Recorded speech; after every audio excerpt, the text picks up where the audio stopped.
고성가 314장 함께 찬송합니다. 314장입니다.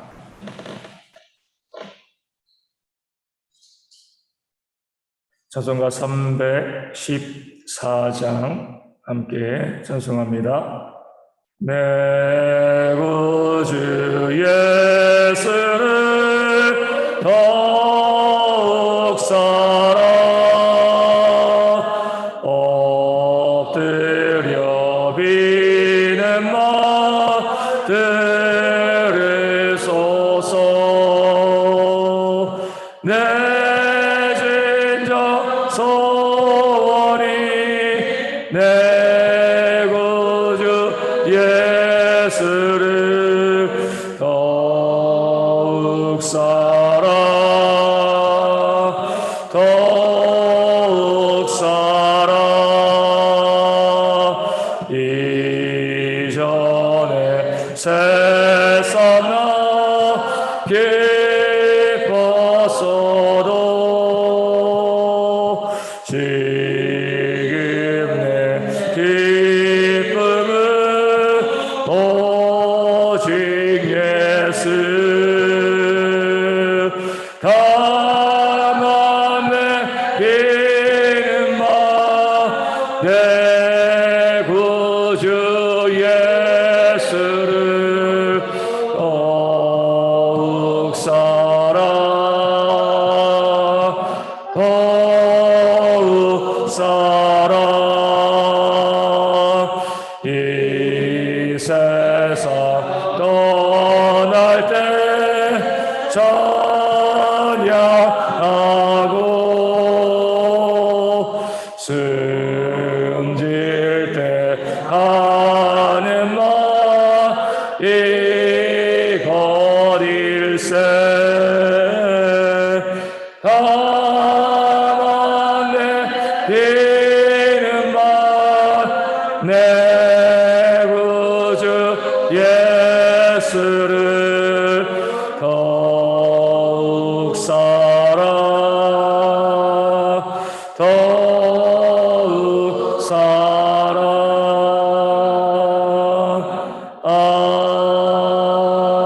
아멘. 사도신경으로 우리의 신앙을 함께 고백합니다. 나는 전능하신 아버지 하나님 천지의 창조주를 믿습니다. 나는 그의 유일하신 아들 우리 주 예수 그리스도를 믿습니다. 그는 성령으로 잉태되어 동정녀 마리아에게서 나시고 본디오 빌라도에게 고난을 받아 십자가에 못 박혀 죽으시고 장사된 지 사흘 만에 죽은 자 가운데서 다시 살아나셨으며 하늘에 오르시어 전능하신 아버지 하나님 우편에 앉아 계시다가 거기로부터 살아있는 자와 죽은 자를 심판하러 오십니다. 나는 성경을 믿으며 거룩한 공교회와 성도의 교제와 죄를 용서받는 것과 몸의 부활과 영생을 믿습니다. 아멘. 고린도전서 10장 31절 말씀입니다. 고린도전서 10장 31절 말씀입니다. 제가 말씀을 읽어드리겠습니다. 그런즉 너희가 먹든지 마시든지 무엇을 하든지 다 하나님의 영광을 위하여 하라. 아멘. 우상제물을 먹는 것, 거기에 따른 신앙의 자유에 대한 최종적인 결론이 우리가 너무나 잘 알고 있는 오늘 이 말씀 가운데 나와 있습니다. 이 말씀은요, 우리가 이 땅을 살아가면서 어떤 말을 해야 될 것인가, 어떤 행동을 해야 될 것인가, 우리의 모든 말과 행동에 대한 어떻게 보면 가장 중요하고 또 유일한 그 기준과 또 근거가 되어집니다. 오늘 말씀에 나와 있는 대로 말하고 오늘 말씀에 나와 있는 대로 행동하면 우리의 신앙의 자유가 완성되어질 수 있지만 이 말씀을 어기면 우리가 주장하고 이야기하고 있는 신앙의 자유가 하나님께 거치는 것, 또 죄악된 것이 되어질 수 있다는 것 우리 가운데 알려주고 있습니다. 먹든지 마시든지 이렇게 이야기하고 있습니다. 그러니까 먹고 마시는 것이 그렇게 중요한 문제가 아니라는 거예요. 먹어도 괜찮고 안 먹어도 괜찮고 마셔도 괜찮고 안 마셔도 괜찮다는 겁니다. 우상의 제물에 빗대어 이야기하면 우상에게 드려진 것들, 우상의 제단 가운데 나온 것들이지만 실제로 보면 우상에게 드려지기 이전부터 하나님께서 만드신 피조물이고요. 또 우리 가운데 먹을거리로 주신 겁니다. 하나님이 주신 하나님의 양식을, 이것을 먹든지 마시든지 그 신앙의 자유를 누림에 있어서 아무런 문제가 되어질 것이 없습니다. 오늘 말씀 가운데 나와 있는 것처럼 그 먹고 마시는 모든 것들을 무엇을 위해서요? 이 먹고 마시는 모든 것들의 결론이 하나님의 영광이 되는가 그렇지 아니하는가, 이것에 우리가 주의하라는 겁니다.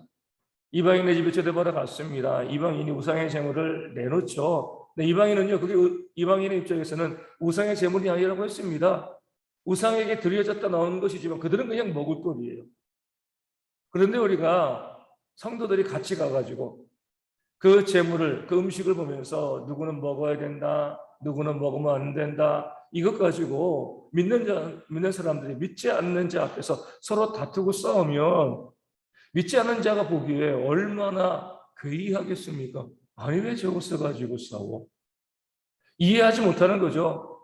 물론 믿는 사람들은 뭐 신앙의 양심에 따라 가지고 중요한 주제에 부여 함께 이야기할 내용인 건 맞습니다.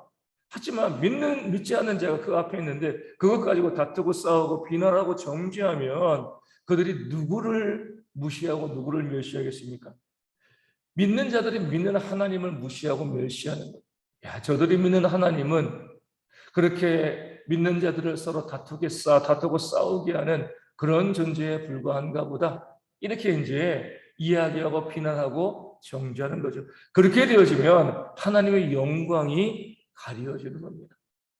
나는 신앙의 자유를 이야기하고 얼마든지 먹을 수 있어라고 하는데 그 문제로 인해서 공동체가 다투고 싸우고 그 다투고 싸우는 모습을 가지고요, 다른 사람들이 봤을 때 하나님의 이름을 회방하는 이런 일이 벌어지면 차라리 먹지 않는 것이 우리 믿는 자들에게 훨씬 더 유익하고 하나님의 영광이 되지 않겠느냐, 이 말씀을 사도 바울이 우리 가운데 주고 있는 겁니다. 먹든지 마시든지, 그리고요 무엇이든지 그렇습니다. 우상제물을 먹고 마시는 것에서 좀 벗어나서 우리가 신자로서, 믿는 자로서 살아가는 모든 무엇이든지 우리가 무엇을 하건 다 하나님의 영광을 위해서 해야 될 것이다. 이것이 우리가 말하고 행동하는 모든 것들의 기준이 되어진다라고 바울이 우리 가운데 말씀하고 알려주고 있는 겁니다. 교회 안에서 그러잖아요. 내 신앙의 방식 가지고요, 내가 믿어왔던 방식 가지고 다투고 싸우는 사람들이 이 교회 안에 많이 있습니다. 뭐 저희 교회는 그런 다툼과 싸움이 거의 없지만 또 많은 교회에서 내가 옳다, 네가 옳지 않다, 어떤 문제에 대해서, 사소한 문제들에 대해서 다투고 싸우는 일들이 너무나 많이 있습니다. 근데 우리가 보셔야 될 게, 교회 공동체에 있는 이 성도들이 다 신앙의 수준이 다 똑같은 것이 아니죠. 세상에도 할아버지가 있고 또 장년과 청년과 청소년과 어린아이가 갓난아이가 있는 것처럼 교회 안에도 영적으로 탁월한 사람과 그렇지 못한 영적으로 갓난아이들도 교회 가운데 함께 있는 거예요. 그런데 내 생각과 내 고집을 주장하면서 내가 맞다고 다른 사람을 비난하고 정죄하고 그런 모습을 보이게 되어지면, 그런 모습을 바라보고 교회 안에 믿음이 연약한 자들이 어떠한 반응을 보이겠습니까? 그로 인해서 시험에 들어서 교회에 나오지 못하는 경우들도 많이 발생하게 되어집니다. 나는 내 신앙의 자유를 가지고 옳고 그름을 따지고 이게 뭐가 문제야라고 이야기하지만 문제가 되어질 수 있는 것들이 교회 가운데 너무나 많이 있는 거죠. 그렇기 때문에 내가 이렇게 이 사람과 다투고 싸우는 것이 하나님께 영광이 되어지는 것인가? 이론에서 공동체가 믿음 가운데 든든히 세워질 것인가? 이것을 바라볼 수 있는 지혜가 있어야죠. 정말 그래서 다투고 싸워야 될 부분들이 있으면 뭐 해야 돼요? 성도들이 없는 곳에서 1대1로 만나가지고 따지는 건 이건 문제 없습니다. 그리고 그렇게 결론 내고 와서는 서로 손잡고 화합하는 그런 모습을 또 보여줄 수 있어야죠. 그럴 때 그 행동하고 또 논쟁하는 모든 것들도 하나님의 영광을 위한 것이 되어야 돼요. 근데 많은 무리들이 있는데, 성도들 공중에 있는데 그 안에서 내 목소리 높이면서 다투고 싸우는 것은요, 하나님의 영광을 가리는 그런 일이 됩니다. 나는 내가 옳은 것 같고 이것이 내 신앙에 정말 중요한 것이라고 이야기하고 고집하고 나아가지만 그것이 과연 하나님께 영광이 되어질 것인가? 그렇지 않다는 것을 오늘 말씀 우리 가운데 보여주고 있습니다. 우리 교회 가운데 보면 이 교인들 요즘은 뭐 좀 덜하지만 제가 이제 청년 때만 해도 이 술 먹는 문제에 대해서 교회 가운데 참 많은 논쟁과 다툼이 있었습니다. 그 중에서 술을 마시는 마시는 교인들이죠, 그렇죠? 그런 교회들은 뭐라고 이야기해요? 신앙에 자유가 있는 것이 아니냐? 신앙에 자유가 있으니까 성경에도 술 취하지 말라고 했지, 술 먹지 말라고 그런 내용이 어디 있냐? 이렇게 이제 이야기하는 거죠. 우리 예전에 저희 교회 잠깐 있었던 우리 이제 안광훈 형제, 그 형제가 이제 연세대학교니까 기독교 대학교라고 부르긴 좀 모르지만 그렇게 세워진 거잖아요. 그러니까 학교 안에 채플이 있는 거예요. 그래가지고 가서 이제 예배하고 있는데 그 목사님이 이 신입생들에게 이제 이 말씀을 하면서 이런 거, 너희도 이제 성령이 되었으니까 뭐 술로 좀 마시고 뭐 그런 거 문제 없다 이렇게 말씀을 하셨다는 거죠. 그러니 그 형제가 와가지고 이거 어떻게 해야 됩니까? 라고 물어보는 거예요. 그 답이 뭐예요? 오늘 본문에 있는 이 말씀입니다. 술 먹고 마시는 것이 하나님의 영광이 되어지면 먹기 싫어도 마셔야 돼요. 그렇지 않습니까? 그것이 하나님의 영광이 되어지는데 술 먹고 마시는 것이 하나님의 영광과 하등 상관이 없고 뭐예요? 내가 먹고 싶으니까 내가 마시고 싶으니까 그렇게 마시면서 성경을 인용하는 것은요 죄를 짓는 겁니다. 오늘 말씀하는 것처럼 먹든지 마시든지 무엇을 하든지 그것이 하나님께 영광이 되어지는가? 그렇지 아니한 걸 봐야죠. 내 신앙의 자유가 있다고 마음껏 누리는데 그 모든 자유를 누리는 행위에 하나님의 영광을 목적으로 하고 있느냐? 아니면 내 개인의 만족과 유익을 위하여서 그런 행동을 하는 것인가? 그럼 답은 분명해집니다. 성경 구절을 가지고 어디에는 이런 구절이 나와 있고 어디에는 뭐 쳐다보지도 말라고 했는데 어디에는 뭐 예수님께서는 성찬할 때 포도주를 쓰셨고 이런 걸 가지고 따지는 게 아니죠. 이것이 과연 하나님께 영광이 되는가? 그렇지 아니한가? 우리 주일 성수의 문제, 우리 주일에 물질을 쓰는 문제라든가 또 여러 가지 많은 문제들도 다 동일합니다. 우리가 그 모든 것을 바라봤을 때 내 편리를 위해서, 내 유익을 위해서, 내 만족을 위해서 하는 것인가? 내가 행동하는 이 모든 일들 가운데 하나님의 영광을 추구하는 그런 모습이 있는가? 그런 하나님의 영광을 추구하고자 하는 그런 모습 가운데 신앙의 자유를 누리라는 겁니다. 지난번 말씀드린 것처럼 찬송하면서 예배 시간에 박수 치는 것을 가지고 싸우는데 그것이 옳으냐 그러냐를 떠나기 전에 왜 박수를 치느냐가 중요한 거죠. 내가 하나님을 찬송하고 내 하나님께 영광을 돌리기 위해서 박수를 치면 그게 뭐가 문제가 되겠습니까? 근데 나는 그것이 아니라 나는 정말 조용히 묵상하면서 박수치지 않고 찬송하는 것이 이것이 하나님께 영광 돌리는데 나는 더 유익하다. 그럼 그렇게 하시면 되는 거예요. 쳐야 된다. 왜 박수 안 치냐? 이것도 잘못된 것이고요. 왜 박수 치냐? 박수 치지 마라. 이것도 잘못된 겁니다.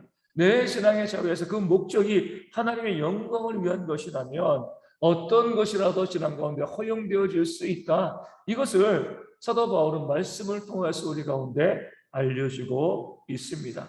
그래서 우리가 항상 말하고 행동하고 무엇을 하든지 조금 더 생각을 해보고 이것이 하나님의 영광을 위한 것인가? 아니면 내 욕심과 내 만족과 내 유익을 위한 것인가 생각해 보고요. 정말 하나님의 영광을 위한 것이라고 하면 그 길을 걸어갈 수 있고 그렇게 말하고 그렇게 행동하는 그런 지혜가 우리 모든 성도 가운데 있어서 우리 대형교회 성도들이요. 우리 개인의 삶으로도 이 교회를 통해서도 늘 하나님의 영광을 구하고 돌리는 그런 교회와 성도가 되어질 수 있도록 우리 함께 기도하기를 원합니다. 코로나가 조금씩 또 확산되어져 가고 있습니다. 우리 가운데 재감염 발생하지 않고요. 우리 성도들이 잘 이겨낼 수 있도록 위하여 기도하여 주시고 우리 서문장 집사님과 우리 조선옥 전도사님과 주님교회 박미선 사모님 후유증 전의 재발 발생하지 않고 건강하게 하나님을 잘 섬기는 그런 일꾼 되어질 수 있도록 우리 노여신 권사님을 비롯하여서 우리 아프신 분들의 회복을 위해 기도하여 주시고요. 연일 무더위가 이어집니다. 우리 어르신들과 우리 아이들이 이 더위 가운데 지치지 않도록 잘 이겨낼 수 있도록 그 체력을 위하여서도 또한 기도해 주시면 감사하겠습니다. 기도문 하시겠습니다. 하늘에 계신 우리 아버지, 아버지의 이름을 거룩하게 하시며 아버지의 나라가 오게 하시며 아버지의 뜻이 하늘에서와 같이 땅에서도 이루어지게 하소서. 오늘 우리에게 일용할 양식을 주시고 우리가 우리에게 잘못한 사람을 용서하여 준 것 같이 우리 죄를 용서하여 주시고 우리를 시험에 빠지지 않게 하시고 악에서 구하소서. 나라와 권능과 영광이 영원히 아버지의 것입니다. 아멘. 기도하겠습니다.